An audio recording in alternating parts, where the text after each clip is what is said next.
in the safe house. Whip it up in the safe house. I have a whole collection of Goyard. I have probably 16 bags. 458. Nigga stealing my style, can I get my flow back? Yeah, I got a mixtape before that called Real Uzi. You can get that on that pill. I said 5 to a 10. I said 20 to a 50. Pockets be my nervous, your bitch in the whip, yeah, the one with the curtains. I'm sucking a titty, that bitch should be nursing. It's only my 3rd day out here, I don't know. Yeah, I'm sipping all on the pint. Got your bitch all on my dick. On the block with all my chains on. How did you come up with that name, Uzi? Mr. Lil Uzi Vert angered the Heaven's Gate cult. Welcome to Eternity.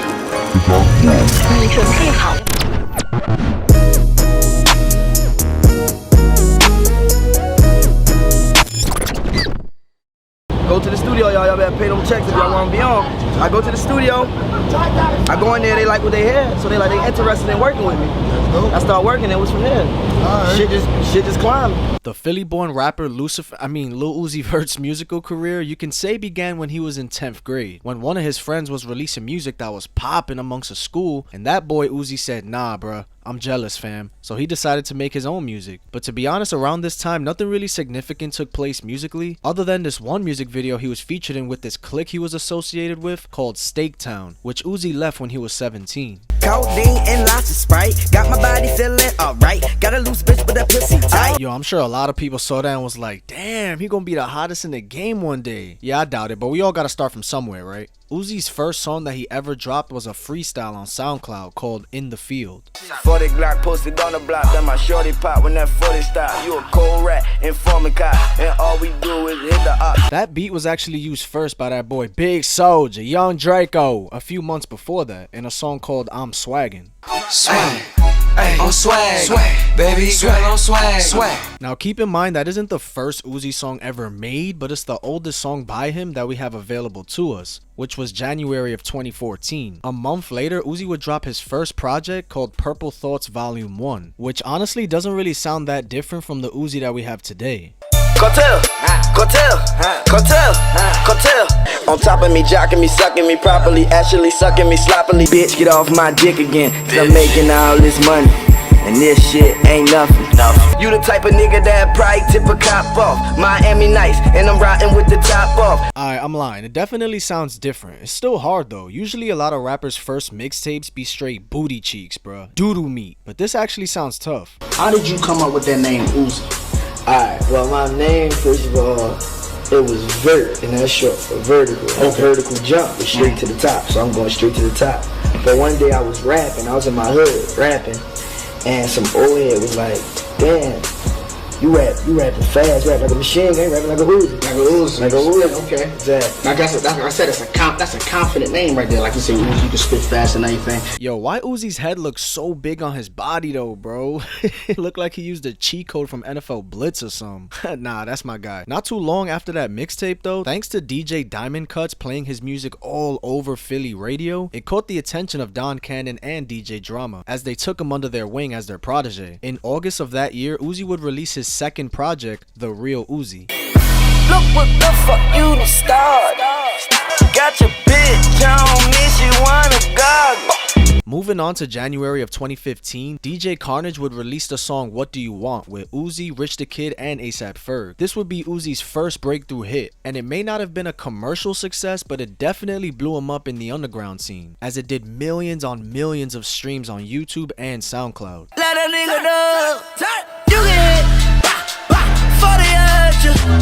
In August of that year, he was actually a special guest on Fall Out Boy and Wiz Khalifa's Boys of Summer tour. A few months later, he would drop what a lot of Day One Uzi fans would consider to be one of his best projects, Love Is Rage. First I drop my top, then I swerve my Cobra. Like, oh goddamn, that's the bitch that I want. Even though I want you, I can't take you home right now. Classics, bruh. This project would be very important in his success, as we started to see his name pop up more in the mainstream over the next few months. But only a day later, Young Thug would drop Slime Season 2, and admittingly, this is when I personally discovered Uzi on the song Big Racks, and I was like, damn, who is this guy? Yeah, no I'm not Jordan, but I in the go. Diamond that way like a bow. It wasn't that long of a verse or anything, but it put thousands of eyes onto Uzi, as it did for me, and I started checking out all of his music.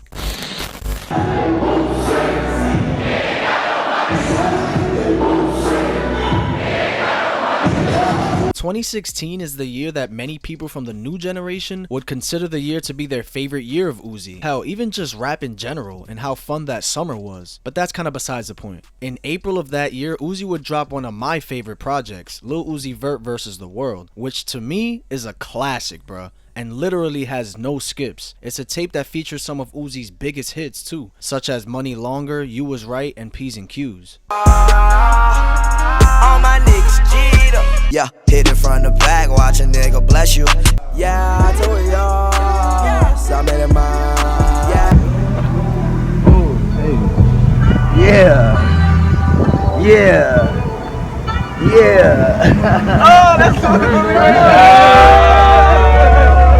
It's still important to mention though that despite Uzi being white hot at this point, he still didn't have a mainstream single in terms of the charts. Not until he was featured on Wiz Khalifa's song Pull Up, which ended up going gold that summer. When I'm in LA, battle to the flow, man. And just a month after this, Uzi would be announced as a XXL freshman. And the fact that, look, you gotta remember that back then, that freshman list caused so much controversy, bro, within the hip-hop community, as it had old school hip-hop fans trashing it like crazy, while the newer generation was praising it like crazy, as this new wave of hip-hop just came swarming in. And still to this day, I believe it's the most viewed cypher out of any of the XXL freshman cyphers. Hey, tell that little bitch it is nothing. Hey, hit that bit right from the back, she got turkey. I knock out that bit like it's stuffing. This list helped Uzi's buzz skyrocket even more, as Money Longer entered in the Billboard Hot 100 in July of that year. And man, do I miss these times, bro. I remember when Uzi posted this snippet on his Instagram.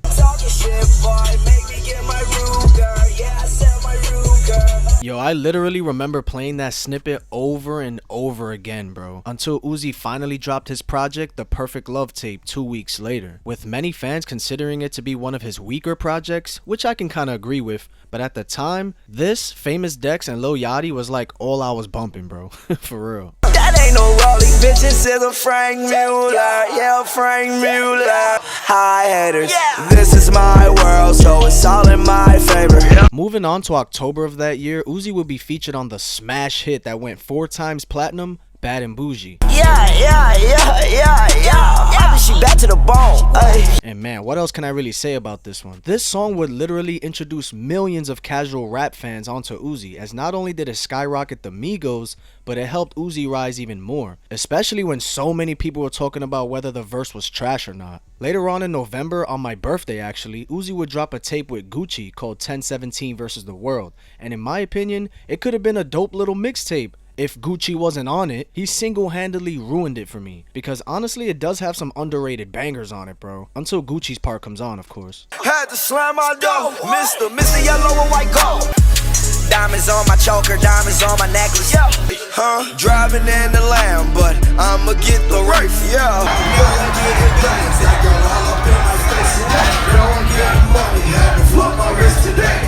In February of 2017, Uzi would drop a little EP out of nowhere called Love Is Rage 1.5, which included the soon-to-be hit that will change Uzi forever, XO Tour Life. Push me to the edge, all my friends are dead.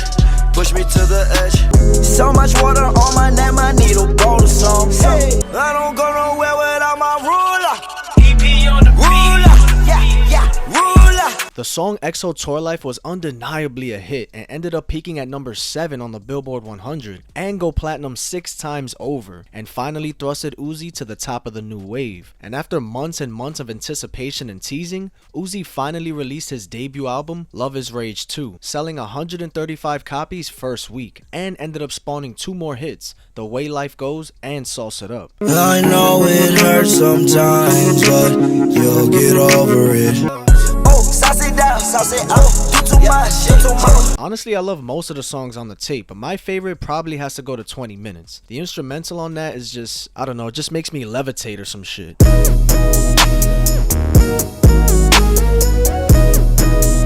In terms of 2018, Uzi didn't really drop anything other than being featured on other people's songs, especially this 2018 summer banger. Took your girl and I'm scoring like I made the touchdown. I'm lying though, he did drop these 2 snippets for his next album. Yeah, new finger rings it like a yeah. You a bad bitch, then we can link. Cause I can fuck your bitch and fuck your mom and auntie. Yeah. Before we get into Eternal Take dropping though, I gotta talk about the original album cover. If you guys aren't familiar with Heaven's Gate, they were this UFO religious cult based near San Diego, California, and what happened with them is pretty creepy, so you can just Google that for yourself, buddy. But yeah, Uzi decided to make his album cover look just like the Heaven's Gate logo without their permission. And well, the two surviving members of the cult was gonna take legal action against Uzi if he didn't change it, which he eventually did. But boy oh boy was the road to Eternal Take a long, dragged out, bumpy road, bruh. There were all kinds of label issues he was going through, beefing with DJ Drama and whatnot. All the way back in January of 2018, Uzi tweeted these things. Fast forward to March of 2019, he ends up dropping the song Free Uzi out of nowhere. She was tripping, had to ask her what pick you take. I can make your little bitch just wanna percolate. Which I thought was alright. He then ends up signing with Rock Nation for management. Then 2 days later, he ends up renegotiating his label contract and ends up releasing 2 more tracks. That's a Rack and Sanguine Paradise. Fuck from the back, hit her once, that's a rap. Got different color on my diamond. Bruh, honestly, those songs are amazing, and they were both my jams in the summer of 2019. But hold up, in May of that year at Rolling Loud, this boy Uzi talking about, man, last night I just dropped my album, or some shit like that. Oh no, he was like, last night I just finished the last song of my album. Yeah, okay, bye. Alright, fuck all that. Okay. The other night, I finished the last song to the album. Really? It's lit. I said, y'all ready for my album? Yes, boy. Where's that? Okay, bye. Boy. Everybody was expecting him to drop it around the spring of 2019. But of course, you know, not everything happens the way you want it to. But fast forward to the end of 2019, we got our hopes up, bruh, when Uzi dropped Futsal Shuffle, peaking at number 5 on the Billboard charts. Whoa, stop that. Told a fun nigga just drop that. And that's when I knew, like, okay, now we really about to get the ball rolling on this tape. In February of 2020, this boy Uzi said on live, Eternal Take in 2 weeks. Yeah, okay, I did not believe it for one bit. You know how many times he said that, or said Eternal Take is not even dropping? So I honestly didn't really believe it. But then 2 days later, he dropped one of my favorite Uzi songs, I don't care, bruh, the song That Way. You know, Uzi was talking about he want to treat 2020 like 2016, so I felt like That Way definitely gave me those vibes for sure. And then 2 days later, Uzi dropped this on his channel, so you know it's real. And what was cool was that Uzi was letting the fans choose which album cover to choose from, and it ended up being this one. On March 6, 2020, Eternal Take finally arrived, bruh. I came in with a new 40 Glock. Fuck on your bitch, make that hoe want a milli run. She got me acting all sad, damn.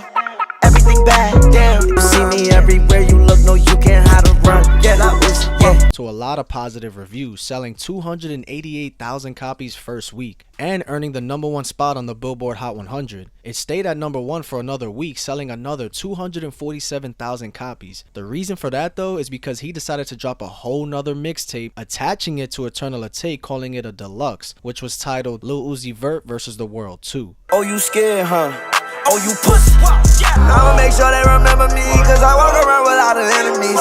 He say that he tough, then that boy gotta show me. Eternal Take and the deluxe are both fire and are both at the top of my list of Uzi projects. What's mad funny though is that we know him and Rich the Kid have been beefing for a while or whatever, right? So this guy Uzi really decided to drop his deluxe tape the same day as Rich the Kid's Boss Man tape, knowing damn well no one listening to that shit, bro.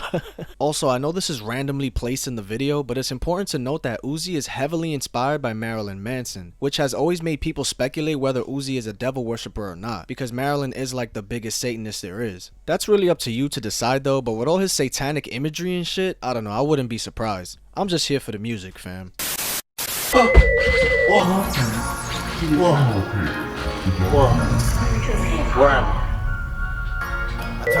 is kind of lit though. I could get down with this. I can get down with this. Yes, sir. Yes, sir. Okay. Okay. Hope. If it's just so clean that they like me.